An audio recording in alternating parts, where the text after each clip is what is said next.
Hello everyone, welcome back to my channel. In today's video, I'll show you how to download and install Microsoft Word or Microsoft Office for free on your laptop.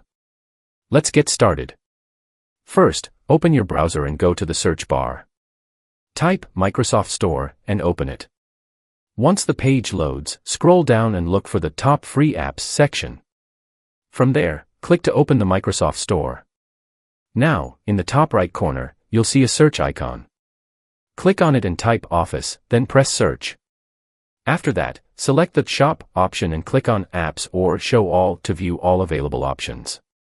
You'll see a list of apps, including both paid and free versions. Choose the free version and open it. If the page doesn't load properly, simply go back and open it again. Next, click on Get in Store app. The app will start loading. If you've already installed it and signed in, you'll see the Open button. If it's your first time, you'll need to sign in with your Microsoft account. Once you open it, you'll have access to Word, Excel, PowerPoint, and more. These are web versions, but you can still create, edit, save, download, and share your files easily. You'll also see options like a blank document, general notes, and sample templates. You can start working right away using any of these. That's it. This is how you can easily use Microsoft Office for free on your laptop. I hope this video helps you. Don't forget to like and subscribe to my channel.